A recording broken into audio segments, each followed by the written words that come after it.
저는 이 시간에 우리 교육부 여름성화학교 커리큘럼을 중심으로 출애굽기 말씀을 살펴보고 있습니다. 오늘이 이제 마지막 시간인데요.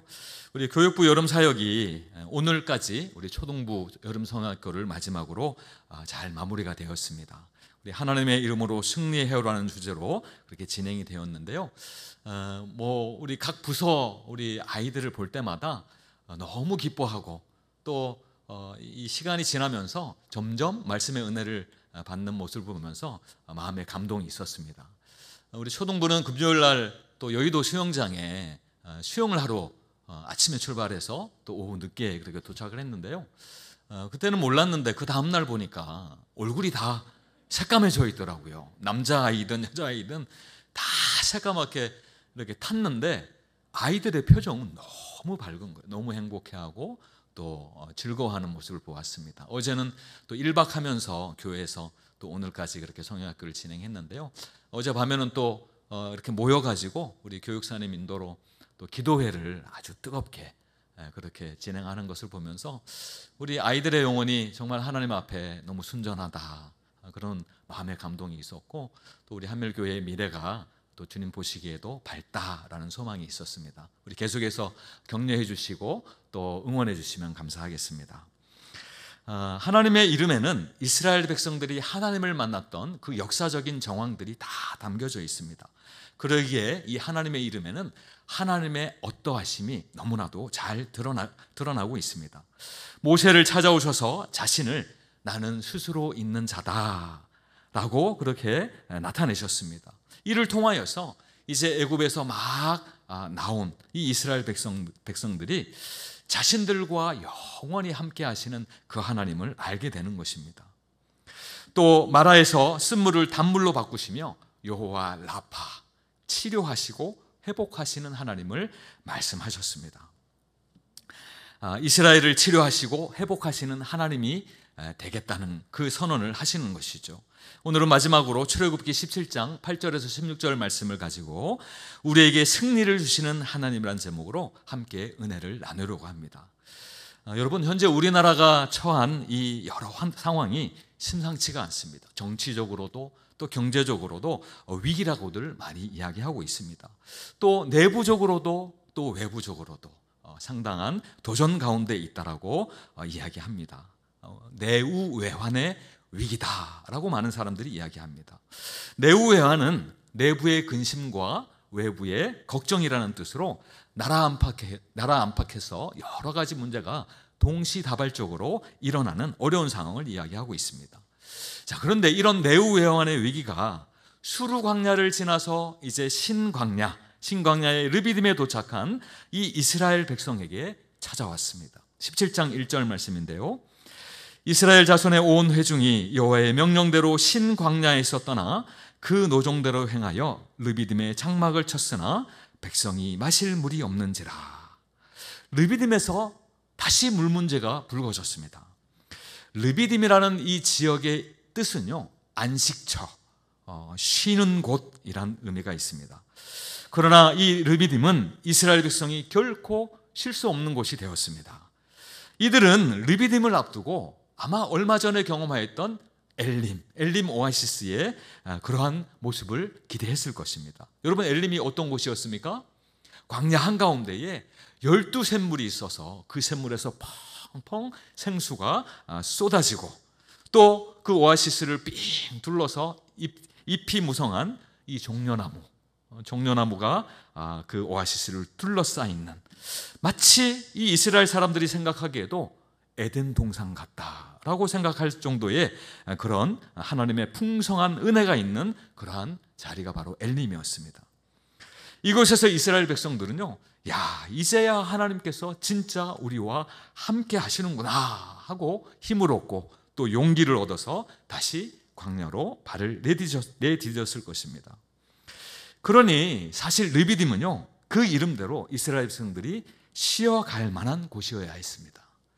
이런 기대를 가지고 르비딤의 여장을 다 풀고 이제 물을 깃기 위해 나온 백성들 앞에 펼쳐져 있는 모습은 기대와는 달랐습니다. 아주 바싹 말라버린 시내가 그들 눈앞에 있었던 것입니다. 백성이 마실 물이 없는지라. 여러분, 순간 이 이스라엘 백성들의 머릿속에 있었던 그 엘림에 대한 생각들, 그것이 온데간데 없어지고 마라의 기억, 마라의 그 쓴뿌리가 다시 올라왔습니다. 17장 2절 말씀인데요, 백성이 모세와 다투어 이르되 우리에게 물을 주어 마시게 하라. 모세가 그들에게 이르되 너희가 어찌하여 나와 다투느냐? 너희가 어찌하여 여호와를 시험하느냐? 여러분, 이 모습을 보면, 이 이스라엘 백성들의 모습을 보면 마치 마라에서 있었던, 마라에서 모세를 원망하고 하나님을 원망했던 모습이 마치 데자뷰처럼 똑같이 이 르비딤에서도 일어나고 있는 것 같습니다. 여러분, 지난 주일에도 말씀드렸지만 물은 사람에게 아주 중요합니다. 더구나 이스라엘 백성들은 아직까지도 메마른 광야에 있습니다. 그러므로 물은 자신과 자신의 가족의 생명입니다. 물이 곧 생명인 것이죠. 그런데 물을 구할 수 없다는 이 낙심과 동시에요, 자신들을 이곳 르비딤으로 인도한 모세를 향하여 분이 치밀어 오르는 것입니다. 자, 그런데 여러분, 이스라엘 백성이 아직도 모르는 사실이 있습니다. 그들을 르비딤으로 인도한 분이 누구십니까? 모세인가요? 하나님이십니다. 하나님께서 그곳까지도 인도하신 것이죠. 하나님은 그곳 시내가 이미 마른 것을 알고 계셨습니다. 그럼에도 불구하고 그분의 뜻과 계획 가운데 이스라엘 백성을 르비딤으로 이끄신 것입니다. 그러나 이스라엘 백성의 영적 수준으로는 모세 너머에 계신 그 하나님을 아직까지는 보지 못하는 것입니다. 그래서 모세가 이렇게 얘기하는 거예요. 하나님께서 너희들을 이곳까지 인도하셨다 라는 사실을 가르치기 위하여서 너희가 어찌 여호와를 시험하느냐? 너희들의 모습은 여호와를 시험하고 있는 것이다 라고 이야기하고 있습니다. 자, 그런데 여러분, 생각해 보면 하나님께서 이스라엘 백성들에게 물을 달라라고 하는 이 이스라엘 백성들에게 물을 주어 마시게 하는 일은요, 지금까지 그들에게 행하신 일만 생각해봐도 전혀 어려운 일이 아닙니다. 물을 그들에게 주는 일은 하나님에게 아무 문제가 되지 않는 일이죠. 하나님은 홍해 큰 바다를 가르시고 길을 내셨습니다. 마라의 쓴물을 단물로 바꾸셨던 분이십니다. 또 16장 말씀을 보면 우리가 읽지는 않았지만 그들에게 메추라기와 또 만나를 주어서 배부르게 먹게 하셨던 것입니다. 이것뿐입니까, 여러분? 르비딤에 이르는 그 길까지 하나님은 낮에는 구름 기둥으로, 밤에는 불 기둥으로, 지금 모세와 다투고 있는, 또 하나님을 시험하려고 하는 그 모습 가운데 있는 그 상황 가운데서도 여전히 하나님의 구름 기둥은 이스라엘 전체를 덮고 있는 그런 상황입니다. 그런데도 이들이 하나님을 믿지 못하는 것이죠. 그저 하나님은 그들의 현실적인 필요나 채우는 그런 신으로 여겼던 것 같습니다. 이에 모세는 자신과 다투고 있는 이 이스라엘 백성이 실은 하나님을 시험하는 것이라고 분명하게 그들에게 말하고 있는 것이죠. 자, 그런데 여러분, 이 상황이 조금 이상하지 않습니까? 누가 누구를 도대체 시험하고 있는 것입니까? 물 때문에 이스라엘 백성이 하나님을 믿지 못하여 시험하고 있다라고 모세가 이야기하고 있어요. 그러나 실상은 마라에서 하나님이 분명하게 말씀하셨습니다. 이제부터는 너희가 나의 말씀에 순종하는지 순종하지 않는지 내가 너희를 시험할 것이다. 광야의 모든 과정을 통하여서 내가 너희를 시험할 것이다 라고 분명하게 말씀하셨어요. 그러니까 지금 이 이스라엘 백성들의 모습을 누가 시험하고 있으신 거예요? 하나님이 시험하시는 거죠. 이스라엘 백성이 하나님을 시험할 수가 없죠. 하나님이 사람의 시험을 당하는 분이 아니지 않습니까? 여러분, 우리도 믿음의 길에서 종종 르비딤을 만납니다. 하나님의 인도하심이라고 믿고 결정했는데 내 기대대로 되지 않는 거예요. 내 뜻대로 되지 않습니다. 또 결과가 안 좋게 나오는 경우도 있습니다. 이때 이스라엘 백성들처럼 우리도 당황할 수 있습니다. 또 화가 나기도 해요. 분이 올라오기도 합니다. 또 이스라엘 백성처럼 하나님을 시험하고 에이, 하나님 그게 아니지 않습니까? 이렇게 해주셔야지 그게 하나님이시지 왜 자꾸 다른 방향으로, 내 생각과 뜻대로는 다른 방향으로 가려고 하십니까? 라고 그렇게 하면서 조정하려고 하는 어리석은 마음이 들기도 합니다. 그러나 오늘 우리는요, 이스라엘 백성이 만난 이 르비딤을 통하여서 하나님은 때로 우리에게 역경도 고난의 시간도 허락하시는 분이심을 깨닫게 됩니다. 때로 우리가 르비딤을 통해 기대하는 것을 얻지 못한다 할지라도 실수가 없으신 그 하나님이 여전히 나를 인도하고 계시다는 그 믿음을 절대로 잃지 말아야 하겠습니다. 르비딤을 만나게 될 때에 오히려 이전에 하나님께서 나에게 어떤 은혜를 베푸셨는가, 하나님은 나에게 어떤 하나님이셨는가를 다시 기억하고 다시 하나님을 신뢰해 보기로 결단하는 것입니다. 그렇게 될 때 우리는 이전에는 경험하지 못하였던 그 하나님을 새롭게 만나게 되고 또 그 하나님이 부어주시는 놀라운 은혜를 경험할 줄로 믿습니다. 자, 이제 이스라엘에게 찾아온 물의 위기가 어떻게 되었을까요? 17장 6절 말씀인데 함께 읽어보도록 하겠습니다. 시작. 내가 호렙산에 있는 그 바위 위 거기서 내 앞에 서리니 너는 그 반석을 치라. 그것에서 물이 나오리니 백성이 마시리라. 모세가 이스라엘 장로들의 목전에서 그대로 행하니라.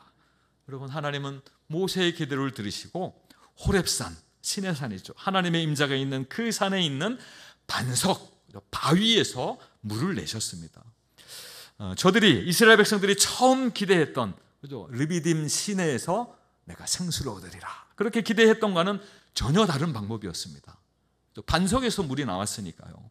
그럼에도 불구하고 하나님은 이 물로 온 백성들과 가축들의 갈증을 해결하셨습니다. 그리고 이스라엘 백성들은 한 번 더 하나님의 구원, 그죠, 이전에 경험하지 못했던 그 하나님의 구원을 또 체험하게 된 것입니다. 여러분, 우리 하나님은 반석에서도 물을 내시는 하나님이신 줄로 믿으시기 바랍니다. 하나님의 백성을 어떤 상황에서도 또한 책임지시는 분이 바로 우리가 섬기는 하나님이십니다. 자, 그런데 이스라엘 백성들이 이제 물 때문에 모세와 다투던 이 르비딤에서 이스라엘은 전혀 예상치 못한 새로운 위기를 경험하게 됩니다. 7장 8절 말씀인데요, 함께 읽어보겠습니다. 시작. 그때에 아말렉이 와서 이스라엘과 르비딤에서 싸우니라. 지금 이스라엘은요, 하나님의 적극적인 개입을 통하여서 물 문제가 해결이 됐습니다. 그 위기가 이제 해소가 되어가는 과정이에요. 사실 여러분, 직전까지 이 이스라엘 백성들이 물 때문에 손에 돌을 들고 지도자인 모세를 치려고 하였습니다. 얼마나 큰 위기입니까? 그런 그때 외부에서 아말렉이 르비딤에 있던 그 이스라엘 백성들을 공격한 것입니다. 이것이 바로 내후외환의 위기가 아니겠습니까? 여러분, 이스라엘 백성이 홍해를 건너서 이제 애굽에서 점점 멀어지면서, 야, 이제는 애굽같이 우리를 괴롭힐 세력들은 없겠구나, 이제는 그 세력들을 만나지 않겠구나, 그렇게 생각했을 것입니다. 왜냐하면 이 애굽에서 나서 르비딤에 이르는 이 과정까지 계속 그들의 모습을 보면요, 계속 내부적으로 다투어요. 마치 외부에는 아무 위기가 없는 것처럼 아무런 외부의 위기에 대한 방비를 하지 않습니다. 그것을 우리는 성경을 통해서 알게 되어집니다. 자, 그러던 중에 지금 이스라엘이 전혀 새로운 위기, 아말렉의 위기를 만나게 되는 것입니다. 여러분, 아말렉은 에서의 아들이었던 엘리바스의 그 후손들로 이루어진 민족입니다. 이 아말렉이 살았던 곳은요, 이 이스라엘 백성들의 출애굽 경로와 정확하게 일치하는 곳이에요. 시내 반도, 그 시내 광야, 모든 광야에 넓게 퍼져서 이 아말렉 족속이 살았습니다. 가나안 바로 밑에 사막이 있죠. 네게브라는 사막이 있는데요, 그 네게브 사막부터 시내 반도 끝에 끝까지 이르기까지 넓게 퍼져서 살았던 유목민족이 바로 이 아말렉 족속입니다. 이들이 사는 곳은 척박한 지역이었기 때문에 이들은 아주 거칠었다고 해요. 아주 호전적이고 싸움을 좋아하고 즐겨하고 또 싸움에도 능하였던 민족이었습니다. 그래서 그들이 있는 그 지역을 여행하는 여행자들이나 아니면 상인들을 습격하여서 그들의 물건을 약탈하는 일이 흔했습니다. 자, 그런 아말렉이 르비딤에서 이스라엘을 공격한 것입니다. 이때의 상황을 신명기 25장 17절에서 18절이 아주 자세히 설명하고 있습니다. 너희가 애굽에서 나오는 길에 아말렉이 내게 행한 일을 기억하라. 곧 그들이 하나님을 두려워하지 아니하고 너를 길에서 만나 너의 피곤함을 타서 내 뒤에 떨어진 약한 자들을 쳤느니라. 여러분, 이스라엘 무리 중에 이제 대단히 그룹으로 움직이는 중에서도 이렇게 연로하신 분들이나 또 어린이가 있는 가정들이나 아니면 몸에 질병이 있어서 약해진 사람들은 계속해서 뒤처지는 것이죠. 그래서 그 무리에서 점점 더 떨어지는 것이죠. 자, 그런데 이 약한 자들을 누가 공격했다고요? 아말렉이. 아주 야비한 거죠.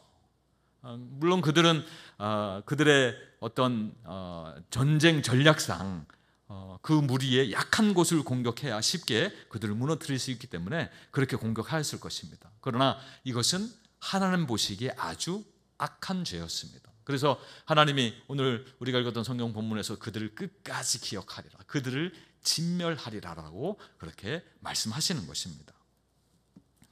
자, 이런 싸움에 능한 아말렉에 비해 이스라엘 백성들은 어떻습니까?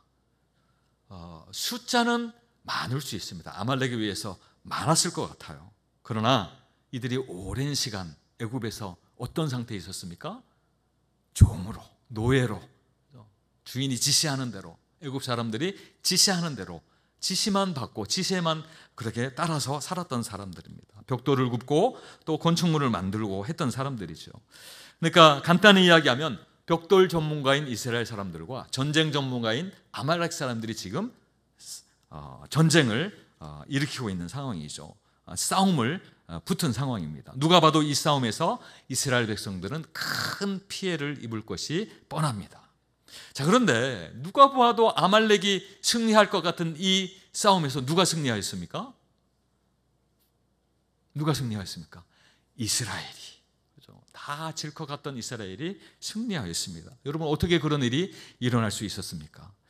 17장 10절 후반절에서 13절 말씀인데요, 우리 교독해서 읽어보겠습니다. 10절을 제가 읽겠습니다.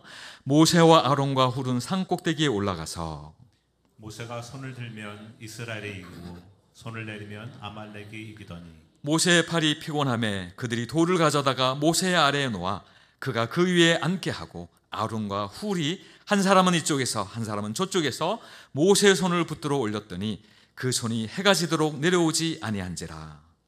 여호수아가 칼날로 아말렉과 그 백성을 쳐서 무찌르니라. 여러분, 이번 아말렉 전쟁에서 가장 신기한 장면, 우리가 방금 교독하여 읽었던 이 성경 구절 중에서 가장 신기한 장면은 바로 11절일 것입니다. 모세가 손을 들면 이스라엘이 이기고 또 모세의 손이 내려오면 아말렉이 이겼다. 여러분, 신기하지 않습니까? 사람들이 지금 산 아래에서 서로 싸우고 있는데 산 위에 있는 이 모세에게 무슨 능력이 있었습니까? 손을 들면 이스라엘이 이기고 손을 내리면 아말렉이 이겼다. 여기에 더해서요, 이 손이 내려오면 이스라엘이 싸움에서 자꾸 밀리니까 옆에 있었던 아론과 훌이 이 바위, 앉을 만한 바위를 가져다가 그 위에 모세를 앉게 하고 한쪽 팔씩 담당하여서 붙잡고 있는 것입니다. 모세의 손이 더는 내려오지 않게 되니까 이스라엘이 그야말로 파죽지세로 아말렉을 밀어붙여서 마침내 승리하게 된 것입니다. 그럼 파죽지세, 여러분, 대나무가 단단하지 않습니까? 근데 그 대나무의 끝에 날카로운 칼을 놓고 망치로 탁 치면 어떻게 될까요? 그 대나무에 줄이 쫙 가는 거예요. 순식간에 그렇게 부서지는 것이죠. 그것을, 그 모양을 파죽지세라고 이야기하는데 주로 전쟁터에서 한쪽이 일방적으로 이기는 그런 모습을 비유합니다. 오늘 이 이스라엘과 아말렉의 전쟁 상황 가운데 이스라엘이 이겼던 모습이 바로 이 파죽지세의 모습인 것 같습니다. 누가 봐도 도저히 이길 수 없는 이 싸움에서 이스라엘이 이겼습니다. 여러분, 모세가 무슨 요술을 부렸을까요? 애굽에 마술사들이 많이 있었는데요, 애굽에 있을 때 배웠던 그 마술을 통하여, 신통한 능력을 통하여 그렇게 이스라엘이 이기게 하였을까요? 아니면 모세와 여호수아가 사전에 짜놓은 그 군사 작전이 그런 효과가 있었던 것일까요? 해답이 9절에 있습니다. 우리 함께 읽어보겠습니다. 9절 시작. 모세가 여호수아에게 이르되 우리를 위하여 사람을 택하여 나가서 아말렉과 싸우라. 내일 내가 하나님의 지팡이를 손에 잡고 산꼭대기에 서리라. 여러분, 모세의 들린 손, 그 손에 무엇이 있었습니까? 하나님의 지팡이. 그렇죠? 처음 모세를 부르셨을 때부터 모세가 가지고 있었던 그 지팡이, 바로의 앞에서도 하나님의 역사를 보여주었던 그 지팡이, 하나님의 역사가 있을 때마다 모세의 손에 들려져 있었던 하나님의 지팡이였습니다. 결국 하늘을 향해 곧게 들리는 이 모세에 들려있는 지팡이를 통하여서 누가 싸우고 계시는 것입니까? 누가 싸우는 거예요? 하나님이 싸우는 거예요. 누구를 위해서요? 이스라엘 백성들을 위하여서 친히 하나님이 대신하여 싸우고 계심을 모세의 들린 손, 그리고 그 들린 손에 쥐어져 있는 지팡이를 통하여 온 이스라엘이 보고 있는 것입니다. 여러분, 아말렉이 아무리 싸움을 잘하고 전쟁에 능하여도 하나님을 이길 수는 없는 것입니다. 그래서 모세는 이 아말렉을 무찌르는 후에요, 제단을 쌓아서 하나님을 예배하는 제단을 쌓고 그 제단의 이름을 여호와 니시, 여호와의 깃발, 여호와는 나의 깃발, 여호와는 우리의 승리라는 의미로 그렇게 제단을 이름하였습니다. 여러분, 지금도 군부대마다 그 군부대를 상징하는 깃발이 있습니다. 그래서 간혹 이 군부대가 큰 공을 세우면 대통령이 그 깃발에 이렇게 리본 같은 것을 메워줘요. 표창을 하는 거죠. 옛날에도 전쟁에서 이 깃발이 사용되었습니다. 이때 깃발은 소속 부대를 상징하는 거죠. 막 혼전 가운데 싸우다가도 우리 편을 알기 위해서는 우리 부대의 깃발, 우리 나라의 깃발, 그것을 찾아서 달려가면서 할 수 있는 것입니다. 그 깃발을 중심으로 부대가 모이는 것이죠. 그리고 전쟁을 할 때에도 깃발의 신호를 통하여서 또 작전 전략을 이렇게 전달하고 그렇게 전쟁을 하였습니다. 그리고 적을 무찌르고 승리하였을 때에 그 깃발을 높이 치켜듭니다. 그것을 통하여서 우리가 이겼구나, 우리가 승리하였구나를 아는 것이죠. 그리고 우리의 나라로 개선할 때에 어떻게 합니까? 그 군기를 가장 앞에 앞세우고 행진을 하는 것이죠. 결국 모세가 제단을 쌓고 그 제단을 여호와 니시라고 그렇게 한 것은요, 아말렉과의 싸움에서 하나님께서 우리에게 승리를 주셨다라는 믿음의 고백이었던 것입니다. 사랑하는 성도 여러분, 성경은 예수 그리스도를 믿는 성도들도, 저와 여러분들도 싸우는 자들이라고 이야기하고 있습니다. 에베소서 6장 12절 말씀인데요, 우리 새번역 번역본인데요, 우리의 싸움은 인간을 적대자로 상대하는 것이 아니라 통치자들과 권세자들과 이 어두운 세계의 지배자들과 하늘에 있는 악한 영들을 상대로 하는 것입니다. 영적 전쟁 가운데 있다는 것을 말씀하고 있습니다. 저와 여러분은 예수 그리스도 안에 있는 이미 이루어진 승리, 그 승리를 확신하며 죄의 세력과 치열하게 싸우는 존재들이라는 것입니다. 여러분, 모세가 하나님의 지팡이를 손에 들고 팔을 들고 있을 때에 산 아래에 있었던 여호수아와 이스라엘 군사들은 무엇을 하고 있었을까요? 모세가 팔을 두고 있으니까 그저 멀뚱멀뚱 있었을까요? 손이 올라가야 우리가 이기니까 모세의 손이 올라갈 때까지 우리가 기다렸다가 싸우자, 그렇게 생각했을까요? 아니면 손이 내려가면, 모세의 손이 내려가면 지니까 지금 손이 내려가 있으니까 빨리 피하자, 도망가자, 그렇게 생각했을까요? 아닙니다. 여러분, 이들은요, 모세의 손이 올라가 있든 또 모세가 지쳐서 팔이 떨어져 내려가 있든 상관없이 눈앞의 적군 아말렉과 치열하게 목숨을 걸고 싸웠습니다. 모세도 모세지만 또 옆에서 아론과 훌이 모세의 팔이 내려오지 않도록 잡느라고 얼마나 수고했을까요? 그럼 생각해 보세요. 한 10분, 20분이 아니에요. 낮부터 밤까지, 전쟁이 끝날 때까지 모세를 도와서 옆에 팔을 잡고 있는 것도 사실은 쉬운 일은 아닙니다. 또 아래에서 또 실제적으로 싸움을 담당하는 여호수아와 또 이스라엘의 군사들은 또 어떻습니까? 모두가 합력하여 최선을 다하면서 결국에는 이스라엘 백성이 하나님의 승리를 누리게 되고 경험하게 된 것입니다. 이처럼 저와 여러분들도 하나님이 우리와 함께 하신다는 이 믿음을 가지고 목숨을 다하기까지 치열하게 우리에게 맡겨진 영적 전투를 하게 되는 것입니다. 여러분, 이 싸움에 하나님은 아론과 훌과 같이 또 여호수아와 같이 모세를 도왔던 믿음의 동역자를 우리를 위하여 보내어 주셨습니다. 바로 우리 한밀의 믿음의 공동체, 우리 형제 자매들이지요. 서로가 맡은 자리에서 최선을 다하며 또 서로를 격려하고 도우며 믿음의 싸움을 싸우는 것입니다. 그럴 때에 예수 그리스도의 승리가 나의 승리가 되고 또 우리의 승리가 되고 교회가 승리가 될 줄로 믿으시기 바랍니다. 사도 바울은요, 고린도 교회 성도들에게 이 승리하는 믿음의 삶을 이렇게 권면하며 전하고 있습니다. 고린도전서 15장 57절 58절 우리 교독해 보겠습니다. 57절입니다. 우리 주 예수 그리스도로 말미암아 우리에게 승리를 주시는 하나님께 감사하노니 그러므로 내 사랑하는 형제들아 견실하며 흔들리지 말고 항상 주의 일에 더욱 힘쓰는 자들이 되라. 이는 너희 수고가 주 안에서 헛되지 않은 줄 알미라. 예수 그리스도께서 십자가에서 이루어 놓으신 그 승리를 누리는 존재들이 바로 교회다, 믿음의 공동체들이다라고 이야기하고 있습니다. 그리고 그 승리가 완전하여지는 주님 다시 오시는 그 재림의 날까지 믿음의 싸움을 싸워가라고, 서로가 격려하고 도우며 하나 되어서 싸워가라고 권면하고 있는 것입니다. 우리 사랑하는 한미래 성도 여러분, 말씀을 맺으려 합니다. 이스라엘 백성은 르비딤에서 또다시 물이 없는 현실 앞에 낙심하였습니다. 눈에 보이는 현실을 두고 모세를 향하여서 분노했지만 사실은 하나님을 향하여서 분노한 것입니다. 그런데 우리 하나님은요, 그럼에도 불구하고 그들을 책망하시기보다는 오히려 반석에서라도 물을 내신 분이십니다. 전혀 자격이 없는 자들에게 베푸신 하나님의 전적인 은혜가 아닐 수 없는 것입니다. 이 일을 통하여서 하나님은요, 자신이 얼마나 신실한 분이신가, 너희가 나를 믿어도 된다, 나를 의지하여도 된다, 광야길 걸을 때 힘들고 어려울 때 나를 믿고 걸어도 된다 라는 것을 보여주신 것입니다.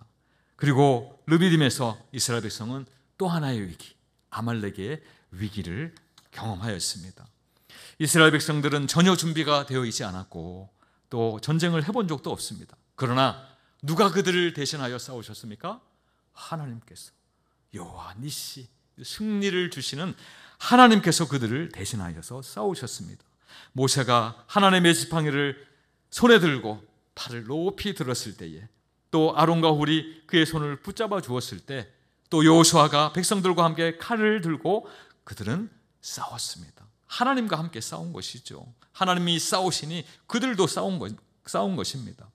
하나님의 백성들이 각자의 자리에서 믿음으로 반응하였을 때 하나님께서는 그 싸움을 당신의 싸움 삼으시고 마침내 이스라엘에게 승리를 주신 것입니다. 여러분, 오늘 우리의 삶에도 르비딤은 존재합니다. 예상치 못한 고난, 또 우리의 심령이 메말라 있는 그런 모습들, 갑작스럽게 닥치는 아말렉의 공격과 같은 그런 일들이 있습니다. 그럼에도 불구하고 우리는 잊지 않아야겠습니다.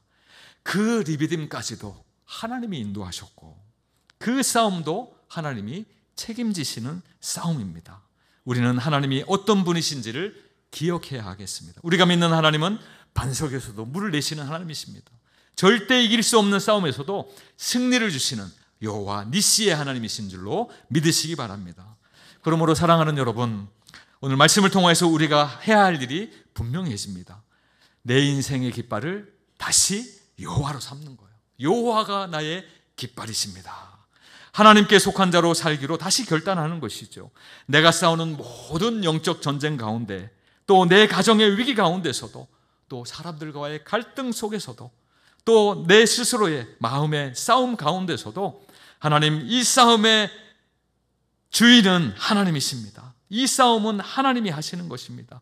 여호와 니시, 하나님이 이 싸움에 나의 깃발이 되십니다 라고 선포하는 것입니다. 그렇게 믿음으로 손을 들고 우리가 기도하고 또 서로가 격려하며 또 믿음의 공동체 가운데 붙잡아주며 각자의 자리에서 충성스럽게 그렇게 싸워나갈 때에 하나님은 반드시 우리에게 귀한 승리를 허락하여 주실 줄로 믿으시기 바랍니다. 그리고 우리가 생각지도 못한 방식으로 은혜의 물줄기를 터뜨려 주실 줄로 믿습니다. 여호와 니시, 하나님이 우리의 깃발 되십니다. 이 이름 붙들고, 이 능력의 이름 붙들고 믿음의 길을 승리하며 걸으시는 우리 한미래 모든 성도님들 되시기를 예수 이름으로 간절히 축원드립니다.